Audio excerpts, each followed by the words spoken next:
Microsoft access 2010 में हमारे पास जो टैब्स अवेलेबल हैं, अब हम उनकी जानकारी ले लेते हैं। सबसे पहले हमारे पास होम टैब अवेलेबल है।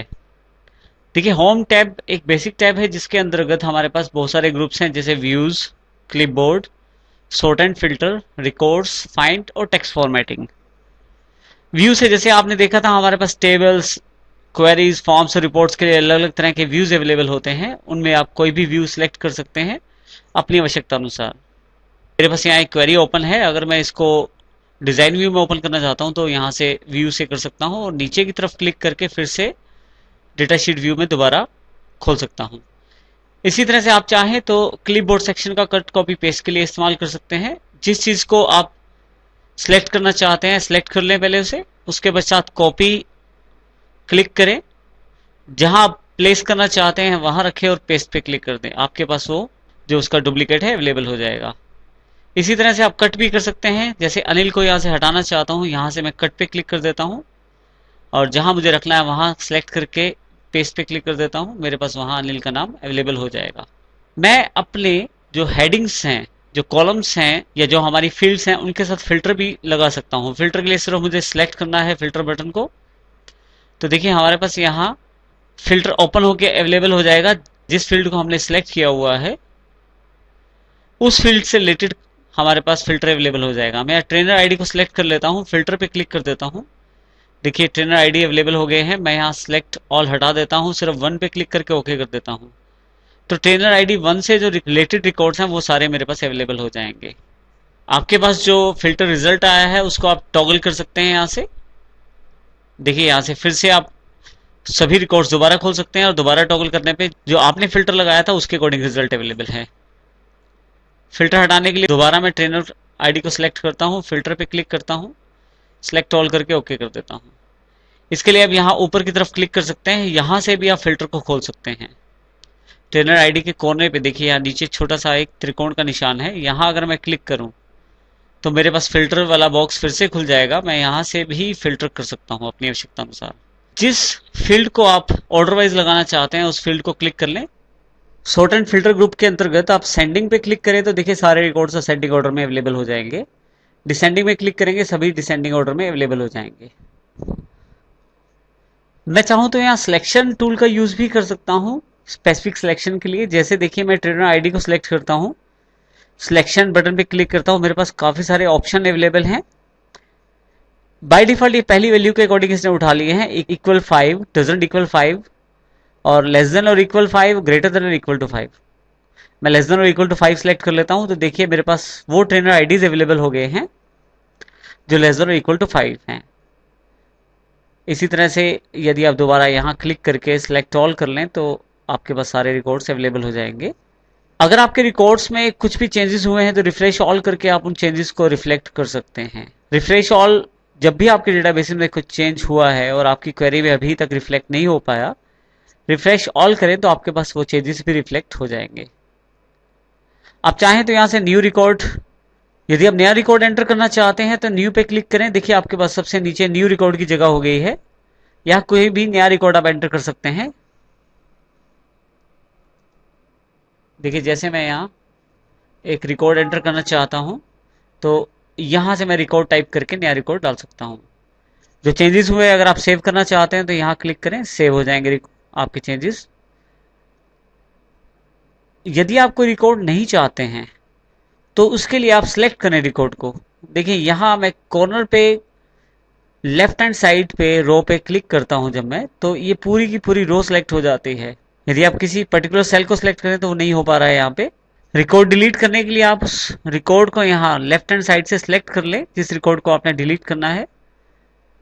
डिलीट प्रेस करें, फिर से एक वार्निंग मैसेज आपके पास है, you are about to delete one record. अगर यस करते हैं तो आपका रिकॉर्ड जो है वो डिलीट हो जाएगा यहाँ से। किसी तरह का अगर आपको टोटल चाहिए तो आप टोटल भी ले सकते हैं। मान लीजिए मेरे पास ये टोटल मार्क्स हैं, इनका टोटल चाहिए तो मैं इस फील्ड को, इस कॉलम को सिलेक्ट कर लेता हूं, टोटल पे क्लिक करता हूं। नीचे की तरफ एक रो अवेलेबल हो गई है जिस यहां अगर मैं क्लिक करूं तो मेरे पास फंक्शंस अवेलेबल हो जाएंगे जो मैं लगा सकता हूं। जैसे मैं सम पे क्लिक करता हूं तो मेरे पास इन सभी का टोटल अवेलेबल हो जाता है। यहाँ कॉर्नर पे क्लिक करके मैं एवरेज भी सिलेक्ट कर सकता हूँ, मेरे पास एवरेज अवेलेबल हो जाएगी। यहाँ अभी मैं सम सिलेक्ट कर लेता हूँ। इस तरह से आप अपने टेबल्स टोटल जो है वो रो इंसर्ट कर सकते हैं जो सबसे लास्ट में अवेलेबल होती है। अगर आपको लगता है कि आपके डेटाबेस में किसी तरह की स्पेलिंग मिस्टेक है तो स्पेलिंग स्पेलिंग टूल का यूज करके आप उसको हटा भी सकते हैं। स्पेलिंग क्लिक करने के बाद आपके पास एक स्पेलिंग बॉक्स अवेलेबल हो गया है। देखिए इसमें आपके पास यहाँ ऊपर की तरफ वो वर्ड है जो कंप्यूटर की डिक्शनरी में नहीं है, तो आप चाहें तो नीचे दिए गए किसी सजेशन से आप उसे चेंज कर सकते हैं। इसके लिए आपको केवल चेंज पे क्लिक करना है। यही एंट्री अगर काफी बार है तो आप चेंज ऑल करके सभी एंट्री को एक साथ भी चेंज कर सकते हैं।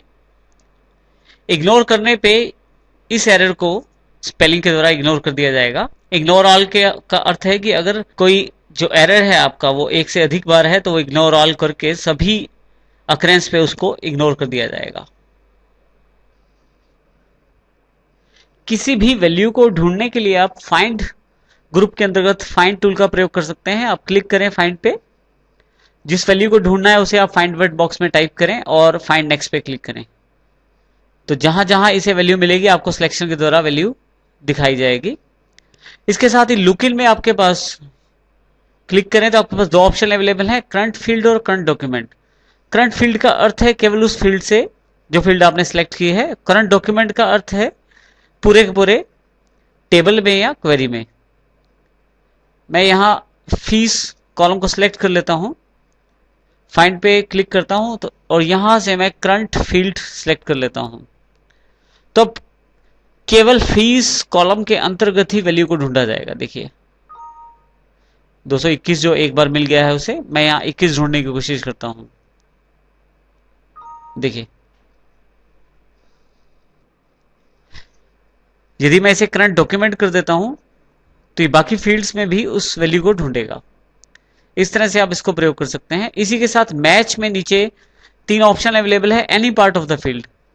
आपका जो ये नंबर है ये कहीं भी अवेलेबल हो सकता है, पहले बाद में बीच में कहीं भी। मैंने यहाँ part of the field click कर देता हूं तो देखिए अब की बार ये फाइंड नेक्स्ट। अब की बार देखिए मोबाइल नंबर के बीच में 21 अवेलेबल है, उसको भी ढूंढा है इसने। फीस 221 है, उसमें भी 21 को ढूंढ लिया है। तो इस तरह से कहीं भी अवेलेबल हो आपका वो नंबर, चाहे किसी और नंबर के बीच में मिक्स हो, उसको भी ये ढूंढेगा। इसी तरह से मैं होल्ड फील्ड अगर कर लेता हूं तो केवल 21 नंबर को ही ढूंढा जाएगा। देखिए Microsoft Access finished searching the records. अर्थ ये है कि अब आपका जो रिकॉर्ड्स हैं वो सब मिल गए हैं, क्योंकि आपने यहां से होल्ड फील्ड सिलेक्ट किया था। तो 21 रिकॉर्ड जहां जहां भी था वो वैल्यूज ने आपको दिखा दी है। यहां से स्टार्ट ऑफ द फील्ड भी मैं उठा सकता हूं। स्टार्ट ऑफ फील्ड का अर्थ है कि जहां 21 से आपकी वैल्यू स्टार्ट होगी। तो देखिए 21 और यहां दो वैल्यूज मेरे पास फिर से हैं। तो इस तरह से मैं इन कॉम्बिनेशंस का प्रयोग कर सकता हूं। सर्च पे हमारे पास तीन ऑप्शन अवेलेबल हैं। अप, यदि आप नीचे की तरफ सिलेक्शन में हैं तो आप करके ऊपर की तरफ सर्च कर सकते हैं रिकॉर्ड में। अगर आप ऊपर की तरफ सिलेक्शन में हैं, मान लीजिए ऊपर की तरफ सिलेक्शन है, तो यहां से मैं डाउन सिलेक्ट करके नीचे की तरफ ढूंढ सकता हूं वैल्यूज को। और इसी तरह से ऑल का अर्थ है कि ऊपर या नीचे कहीं भी हो वो वैल्यूज को खुद ढूंढेगा। यदि आप किसी तरह के अक्षर को ढूंढ रहे हैं, किसी तरह के लेटर्स को ढूंढ रहे हैं, तो मैच केस का प्रयोग कर सकते हैं बड़े छोटे अक्षरों में भेद करने के लिए। अगर आप इसे ऑन करते हैं तो इसका अर्थ ये रहेगा कि केवल बड़े अक्षर आप लिखेंगे तो बड़े अक्षर ही ढूंढे जाएंगे, छोटे अक्षर लिखेंगे तो छोटे ही ढूंढे जाएंगे। इसका एग्जाम्पल हम देख लेते हैं। मैं अपनी वैल्यूज में से अंबाला को ढूंढना चाहता हूं। इसके लिए मैं फाइंड पे क्लिक कर देता हूं और यहां फाइंड वर्ड बॉक्स में अंबाला टाइप कर देता हूं।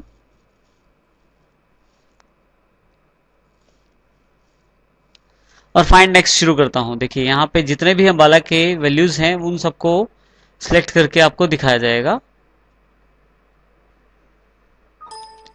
जितने भी रिकॉर्ड्स हैं वो सभी रिकॉर्ड्स के अंतर्गत अंबाला वैल्यूज को सर्च किया जाएगा। लेकिन ये अगर मैच केस कर दूं, अब की बार जो वैल्यूज ढूंढी जाएंगी उसमें स्मॉल कैप्स और कैपिटल लेटर्स का ध्यान रखा जाएगा। अर्थात यदि आपने छोटे अक्षरों में लिखा है तो छोटे अक्षरों की वैल्यू ढूंढी जाएगी, बड़े अक्षरों में लिखा है तो बड़े अक्षरों की वैल्यू ढूंढी जाएगी। देखिए यहां मेरे पास अंबाला जो है वो बड़े अक्षरों में अवेलेबल है, लेकिन मैं फाइंड नेक्स्ट करता हूं तो इस वाले अंबाला को सर्च नहीं किया जाता, क्योंकि मैंने मैच केस ऑन कर रखा है। अगर इसे ऑफ कर दूंगा तो ये वाला अंबाला भी सर्च किया जाएगा। इस तरह से मैं फाइंड का प्रयोग कर सकता हूं। यदि हम किसी वैल्यू को दूसरी वैल्यू से बदलना चाहते हैं तो वो रिप्लेस के द्वारा कर सकते हैं। रिप्लेस में आप जिस वैल्यू को बदलना चाहते हैं वो ऊपर लिखें और जिससे बदलना चाहते हैं वो नीचे की तरफ लिखें।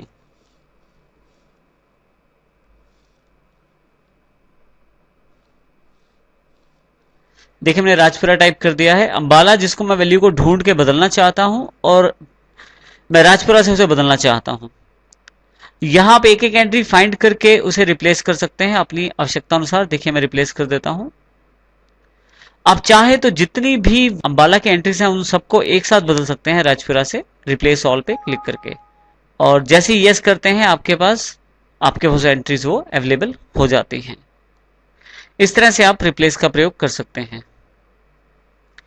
इसके अतिरिक्त गो टू हमारे पास ऑप्शन है। आप फर्स्ट रिकॉर्ड पे डायरेक्ट जा सकते हैं, नेक्स्ट रिकॉर्ड पे जा सकते हैं, लास्ट रिकॉर्ड पे जा सकते हैं, नया रिकॉर्ड एंटर कर सकते हैं। न्यू पे क्लिक करके आप इस गो टू का प्रयोग कर सकते हैं। सिलेक्ट टूल का प्रयोग कर सकते हैं। सिलेक्ट में आप वैसे तो आप माउस से डायरेक्ट सिलेक्ट कर सकते हैं किसी भी वैल्यू को। इसके अतिरिक्त आप सिलेक्ट टूल का प्रयोग कर सकते हैं। सिलेक्ट ऑल करते ही पूरा का पूरा टेबल या क्वेरी जो भी आपके पास ऑब्जेक्ट है वो पूरा का पूरा सिलेक्ट हो जाएगा। टेक्स्ट फॉर्मेटिंग से आप अपनी जो टेबल है या क्वेरी है या जो भी ऑब्जेक्ट आप यूज कर रहे हैं उसकी सुंदरता बढ़ा सकते हैं टेक्स्ट फॉर्मेटिंग के जरिए। इसके लिए मैं पूरे टेबल को सिलेक्ट कर लेता हूं। यहां से सिलेक्ट करने के पश्चात यहां से मैं फॉन्ट सिलेक्ट कर सकता हूं। जो फॉन्ट मैं चाहता हूं वो फॉन्ट मेरे पास अवेलेबल हो जाएगा।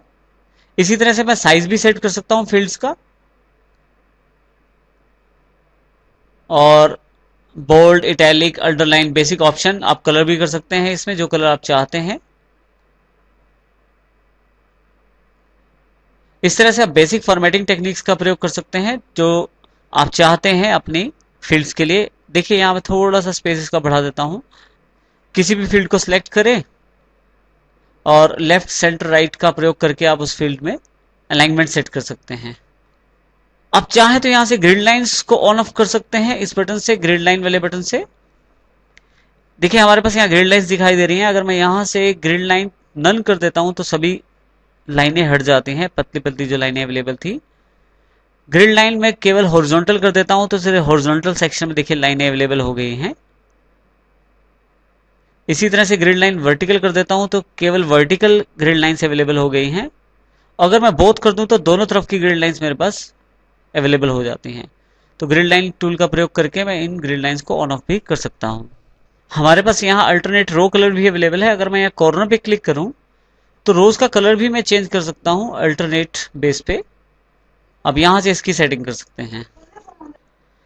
इस तरह से आप अपने बेसिक टेक्स्ट फॉर्मेटिंग टूल्स को प्रयोग करके अपने टेबल या क्वेरीज या जो भी आपके ऑब्जेक्ट हैं उनको सुंदर बना सकते हैं।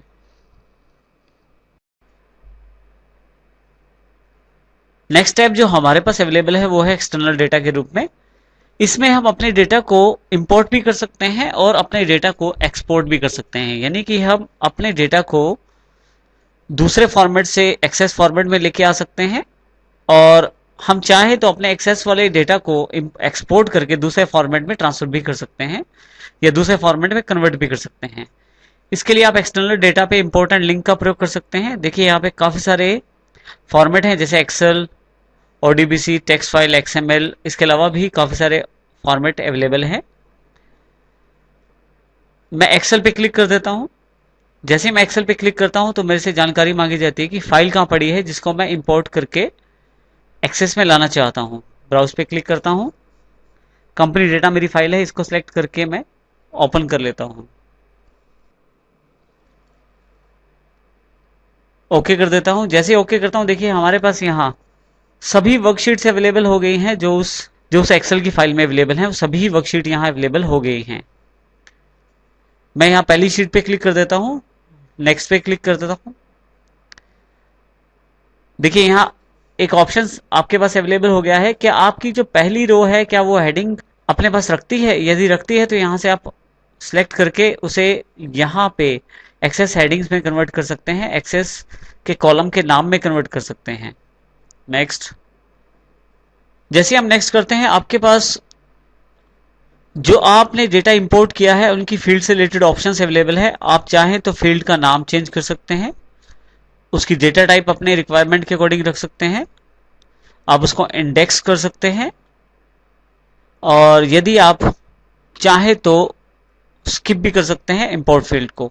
नेक्स्ट कर देता हूं यहां से मैं। नेक्स्ट ऑप्शन में आप प्राइमरी की ऐड कर सकते हैं। जैसे फर्स्ट ऑप्शन है लेट एक्सेस ऐड प्राइमरी की, या आपके पास पहले को प्राइमरी की है तो वो चुन सकते हैं तीनों कॉलम्स में, और अगर प्राइमरी की नहीं है तो आप नो प्राइमरी की भी सिलेक्ट कर सकते हैं। मेरे पास यहाँ प्राइमरी की अवेलेबल नहीं है तो मैं नो प्राइमरी की कर देता हूं। जैसे नेक्स्ट करता हूं, किस नाम से आप टेबल इंपोर्ट करना चाहते हैं। मैं 2011 डेटा के नाम से फाइल को इंपोर्ट करना चाहता हूं। नीचे एक ऑप्शन और है, क्या आप चाहते हैं कि आपका डेटा इंपोर्ट करने के बाद एनालाइज किया जाए। इन स्टेप्स के साथ में अपने जो मेरे पास टेबल इंपोर्ट हुआ है उसको मैं एनालाइज भी कर सकता हूं। डेटा को इंपोर्ट करने के बाद आपके पास एक विजार्ड ओपन हो जाएगा जो आपके डेटा को एनालाइज भी करेगा। क्या आप चाहते हैं वो विजार्ड ओपन हो? यदि आप चाहते हैं यहाँ पे क्लिक करें, और नहीं चाहते तो आप अनचेक कर सकते हैं। इसके पश्चात जैसे ही मैं फिनिश करता हूं, देखिए मेरे पास एक ऑप्शन और अवेलेबल हो गया है, जिसके अंतर्गत जो भी मैंने स्टेप्स यूज किए हैं उनको मैं सेव करके रख सकता हूं। जब मुझे दोबारा जरूरत पड़ती है तो उसका मैं दोबारा प्रयोग भी कर सकता हूं। जिस नाम से मैं चाहता हूं उस नाम से मैं जो स्टेप्स हैं उन्हें सेव करके रख सकता हूं, और कोई डिस्क्रिप्शन अगर मैं देना चाहूं तो वो भी दे सकता हूं। यहां पे मैंने इंपोर्ट स्टेप्स जो मैंने किए हैं उनके लिए एक नाम भी दे सकता हूं। मैं यहाँ कंपनी डेटा का नाम दे देता हूं यहाँ पे, और सेव इंपोर्ट कर देता हूं। जैसे सेव इंपोर्ट करता हूं मेरे पास वो स्टेप्स भी सेव हो जाते हैं, और साथ में यहाँ एक टेबल अवेलेबल हो जाता है जो एक्सेल से इंपोर्ट किया गया है। डबल क्लिक करूं तो देखिए मेरे पास ये टेबल बिल्कुल उसी तरह से अवेलेबल है जैसे मेरे पास एक्सेस के अंतर्गत टेबल अवेलेबल है। तो इस तरह से मैं टेबल को इंपोर्ट कर सकता हूं। और यदि यही टेबल अगर दोबारा चाहते हैं आप, तो सेव इंपोर्ट पे जाके जो आपने स्टेप सेव किए थे उस पर क्लिक करके यदि आप रन कर दें यहां से, देखिए आपके पास मैसेज आ गया कि 2011 यानी कि 2011 डेटा के नाम से ऑलरेडी टेबल है। अगर आप ओवरराइट कर दें, यस कर दें, ओके कर दें यहां से, तो यहां मैं इसे क्लोज कर देता हूं, तो मेरे पास ये 2011 डेटा दोबारा ये टेबल रिफ्रेश्ड डेटा के साथ अवेलेबल हो जाता है। यानी कि अगर आपकी कोई फाइलें ऐसी हैं जिसमें data time to time change होता है तो उसके स्टेप्स आप सेव करके रख सकते हैं, जिससे आपको दोबारा इंपोर्ट का विजार्ड यूज करने की आवश्यकता नहीं है, और सेव इंपोर्ट स्टेप्स का ही प्रयोग करके आप ये फायदा उठा सकते हैं, ये लाभ ले सकते हैं। हमारे पास नेक्स्ट जो ग्रुप अवेलेबल है वो है एक्सपोर्ट से रिलेटेड। आपका जो एक्सेस का डेटा है आप दूसरे फाइल फॉर्मेट में एक्सपोर्ट भी कर सकते हैं, यानी कि आप दूसरे फॉर्मेट में उसे संभाल के रख सकते हैं। अवेलेबल फॉर्मेट जो मुख्य हैं वो यहाँ अवेलेबल है। एक्सेल टेक्स्ट फाइल में रख सकते हैं, एक्सएमएल फाइल में, पीडीएफ फाइल में रख सकते हैं, या आप मेल में भी उसे रख सकते हैं। मैं यहाँ जिस टेबल को मुझे एक्सपोर्ट करना है उसे सिलेक्ट कर लेता हूं, और यहां से मैं पीडीएफ पे क्लिक कर देता हूं। देखिए जैसे ही पीडीएफ पे क्लिक करता हूं तो मेरे पास फाइल का नाम पूछा जा रहा है जिसको पीडीएफ फॉर्मेट में सेव करना है। जैसे इसे मैं पब्लिश करता हूं, देखिए पीडीएफ फॉर्मेट में मेरे पास वो फाइल अवेलेबल हो जाती है, यानी कि मेरा जो डेटा है वो पीडीएफ फॉर्मेट में अवेलेबल हो जाता है। इस तरह से आप इसका प्रयोग कर सकते हैं किसी दूसरे फॉर्मेट में चेंज करने के लिए। आप चाहें तो इन स्टेप्स को फिर से सेव करके रख सकते हैं। मैं इसको सेव कर लेता हूं। इसी तरह से अगर आप चाहते हैं कि आप स्टूडेंट का जो डेटा है उसे एक्सेल फॉर्मेट में एक्सपोर्ट करना चाहते हैं तो एक्सेल पे क्लिक कीजिए। आपके पास यहां फाइल का नाम देने का ऑप्शन है, आप फाइल का नाम चेंज कर सकते हैं। मैं यही रखता हूं अभी फाइल का नाम। आप चाहे तो यहां से एक्सपोर्ट ऑप्शन सेलेक्ट कर सकते हैं जिसमें आपका जो डेटा है वो फॉर्मेटिंग और लेआउट के साथ ही, यानी कि जो भी कलर कॉन्फ़िगरेशन है या कलर सेटिंग्स हैं या फॉर्मेट सेटिंग्स हैं उनके साथ ही आपका डेटा एक्सपोर्ट किया जाएगा अगर आप इसे ऑन कर देते हैं, क्लिक कर देते हैं अगर आप यहाँ पे। इसी तरह से आपके पास जब आप इसे क्लिक करते हैं तो एक ऑप्शन और ऑन हो जाता है आपके पास, वो है open the destination file after the export operation is complete. जब आपका एक्सपोर्ट ऑपरेशन कंप्लीट हो जाए तो क्या आप उस फाइल को खोल के देखना चाहते हैं? तो यदि आप चाहते हैं तो यहाँ क्लिक कर दीजिए। जैसे ही मैं यहाँ ओके करता हूं, देखिए मेरे पास एक्सेल में वो फाइल ओपन हो गई है। जो डेटा मेरे पास एक्सेस में अवेलेबल था वो यहाँ अवेलेबल हो गया है एक्सेल में। यहाँ से मैं इसे एक्सेल को क्लोज कर देता हूँ। मैं चाहूँ तो फिर से ये स्टेप्स जो हैं सेव कर सकता हूँ, नाम को चेंज कर लेता हूँ। मैं इसको एक्सपोर्ट स्टूडेंट 1 के नाम से सेव एक्सपोर्ट पे क्लिक करके सेव कर लेता हूँ। दोबारा ये स्टेप्स अगर मुझे करने हैं तो मुझे केवल सेव एक्सपोर्ट पे जाना है और जिस तरह का फॉर्मेट मुझे मेरे पास अवेलेबल है उस फॉर्मेट में मैं उसे एक्सपोर्ट, और जो मेरे पास स्टेप्स सेव हैं उनके अकॉर्डिंग मैं एक्सपोर्ट कर सकता हूँ फाइल को दोबारा। यहाँ से मैं इसे क्लोज कर देता हूँ। इस तरह से आप अपने डेटा को इंपोर्ट और एक्सपोर्ट कर सकते हैं। नेक्स्ट टैब जो हमारे पास अवेलेबल है वो है डेटाबेस टूल्स के रूप में। इसमें सबसे पहले ऑप्शन है टूल्स ग्रुप के अंतर्गत कॉम्पैक्ट एंड रिपेयर डेटाबेसेस। यदि आपको लगता है कि आपका डेटाबेस आपको डेटा दिखाने में थोड़ा समय ले रहा है या किसी कारण से उसकी परफॉर्मेंस ठीक नहीं आ पा रही है, तो आप समय समय पर कॉम्पैक्ट एंड रिपेयर डेटाबेसेस पे क्लिक करके आप अपने डेटाबेस की परफॉर्मेंस में सुधार ला सकते हैं। यदि आप कोडिंग जानते हैं, यदि आप प्रोग्रामिंग जानते हैं विजुअल बेसिक में और मैक्रो में, तो आप इस ग्रुप का प्रयोग कर सकते हैं, मैक्रो ग्रुप का, जिसमें विजुअल बेसिक क्लिक करने पे आपके पास विजुअल बेसिक एनवायरनमेंट ओपन हो जाएगा। और यदि आप रन मैक्रो क्लिक करें तो मैक्रो का नाम देके आप उसे भी रन कर सकते हैं। इसी तरह से आप रिलेशनशिप ग्रुप के अंतर्गत रिलेशनशिप पे क्लिक करें तो आपके पास रिलेशनशिप्स अवेलेबल हैं आपके डेटाबेस में, उनकी जानकारी आपके पास अवेलेबल हो जाती है। यहां से मैं इसे क्लोज कर देता हूं रिलेशनशिप को। डेटाबेस टूल्स पे दोबारा क्लिक करता हूं। जब भी हम डेटाबेसेस में ऑब्जेक्ट्स बनाते हैं जैसे टेबल, क्वेरीज, फॉर्म, रिपोर्ट्स, तो ये एक दूसरे पे निर्भर करती हैं। अब ये जानना चाहते हैं कि कौन सी चीज किस पे निर्भर है, इसके लिए आप अपने टेबल को सिलेक्ट करें, ऑब्जेक्ट डिपेंडेंसीज पे क्लिक करें। आपके पास यहाँ दो ऑप्शन अवेलेबल हो जाएंगे ऊपर की तरफ। Objects that depend on me, जो ऑब्जेक्ट आपका प्रोजेक्ट डिटेल से रिलेटेड है उन सब की डिटेल, और साथ में यदि आप यहाँ क्लिक करें टेबल्स में, कौन सी चीज प्रोजेक्ट टेबल से रिलेटेड है उसकी जानकारी। इसी तरह से स्टूडेंट टेबल पे क्लिक करें तो कौन से ऑब्जेक्ट्स स्टूडेंट टेबल से रिलेटेड हैं वो जानकारी आपके पास अवेलेबल हो जाएगी। इसी तरह से अगर आप नीचे वाले ऑप्शन पे क्लिक करें, objects that I depend on पे क्लिक करें, तो आपका टेबल किन किन चीजों पर निर्भर है उसकी जानकारी आपके पास अवेलेबल हो जाएगी। देखिए यहाँ पे प्रोजेक्ट टेबल जो है उस पे आपकी निर्भरता है। तो इस तरह से आप दोनों तरह की डिपेंडेंसी चेक कर सकते हैं। नेक्स्ट ग्रुप जो हमारे पास अवेलेबल है वो है एनालाइज के रूप में। आप अपने टेबल की प्रॉपर्टीज की जानकारी ले सकते हैं डेटाबेस डॉक्यूमेंटर से। आप क्लिक करें, जिस टेबल या जिस ऑब्जेक्ट जैसे फॉर्म ऑब्जेक्ट, फॉर्म, क्वेरीज या रिपोर्ट्स की जानकारी लेना चाहते हैं तो आप सिलेक्ट कर लें। मैं टेबल पे जाकर प्रोजेक्ट को सिलेक्ट कर लेता हूं। जैसे ही ओके करता हूं उससे रिलेटेड सारी इंफॉर्मेशन मेरे पास यहाँ अवेलेबल हो जाती है।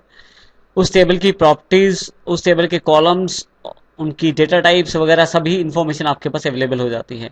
यहाँ से मैं क्लोज प्रिंट प्रीव्यू कर देता हूँ। इसी के साथ आप चाहे तो अपने टेबल्स या अपने जो भी ऑब्जेक्ट्स हैं एक्सेस में जो आपने बनाए हैं उनकी परफॉर्मेंस को भी एनालाइज कर सकते हैं परफॉर्मेंस एनालाइजर से। एनालाइज परफॉर्मेंस पे क्लिक कीजिए। परफॉर्मेंस एनालाइजर आपके पास अवेलेबल हो जाएगा। जिस टेबल की इंफॉर्मेशन आप चाहते हैं उसको क्लिक करके ओके करें। किसी भी तरह का अगर सजेशन माइक्रोसॉफ्ट एक्सेस के पास होगा आपके टेबल के लिए तो वो जरूर आपको दिया जाएगा।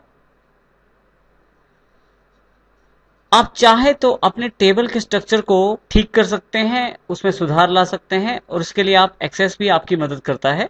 इसके लिए एनालाइज टेबल के कुछ स्टेप्स हैं जो आपको फॉलो करने हैं, जिसमें आपके टेबल को यदि किसी तरह का कोई डेटा रेपिटेशन में है, रिपीट डेटा है, तो उसको अलग करके अलग टेबल का रूप भी दिया जाएगा। इस तरह से एनालाइज टेबल जो है आपके टेबल को के स्ट्रक्चर को सुधारने के लिए एक बहुत ही इंपॉर्टेंट टूल है, जिससे आप अपने टेबल के स्ट्रक्चर में सुधार ला सकते हैं। नेक्स्ट ग्रुप जो हमारे पास अवेलेबल है वो है मूव डेटा के रूप में। आप अपने डेटा को जो एक्सेस में अवेलेबल है उसको एसक्यूएल सर्वर और शेयर पॉइंट के थ्रू मूव कर सकते हैं। एसक्यूएल सर्वर में आप जब मूव करते हैं तो माइक्रोसॉफ्ट एसक्यूएल सर्वर के फीचर्स का भी फायदा उठा सकते हैं अपने डेटा को एनालाइज करने में, अपने डेटा को प्रयोग करने में। इसके लिए आप एसक्यूएल सर्वर पे क्लिक करें और आप यहां से कुछ स्टेप्स फॉलो करते हुए अपने डेटाबेस को एसक्यूएल सर्वर में ट्रांसफर कर सकते हैं। यहाँ देखिए मेरे पास जानकारी मांगी जा रही है कि क्या एग्जिस्टिंग डेटाबेस को प्रयोग करना है या मैं नया डेटाबेस बनाऊं। इसके लिए मैं यूज एग्जिस्टिंग कर सकता हूं, नेक्स्ट करता हूं इसे।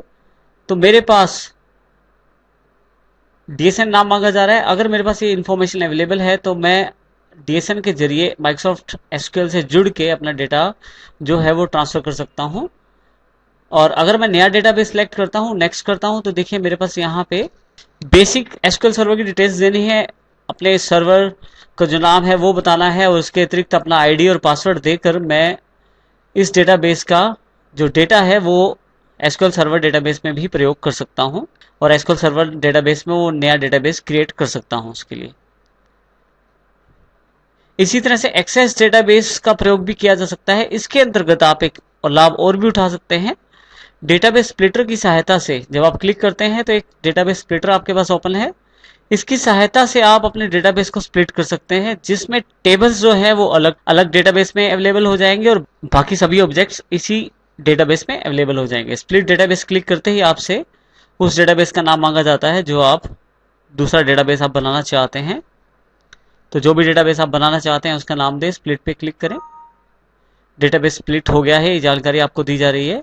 जैसे ही ओके करते हैं, देखिए यहाँ एक आइकॉन है जो ये बताता है कि ये सभी चीजें मूव की गई हैं और आपके पास दूसरे डेटाबेस में अवेलेबल हैं। जो डेटाबेस मैंने बनाया है उसको मैं ओपन कर लेता हूं। अब ये मेरे डेटाबेस का नाम है। जैसे ही ओपन करता हूं, देखिए मेरे पास यहाँ पे वो सभी टेबल्स अवेलेबल हैं जो मेरे अपने डेटाबेस में अवेलेबल थे, लेकिन बाकी जो ऑब्जेक्ट्स हैं वो यहाँ अवेलेबल नहीं हो पाए हैं, क्योंकि स्प्लिट डेटाबेस से एक डेटाबेस टेबल्स जो हैं दूसरे डेटाबेस में ट्रांसफर कर देते हैं, लेकिन बाकी ऑब्जेक्ट साथ में नहीं आ पाते हैं।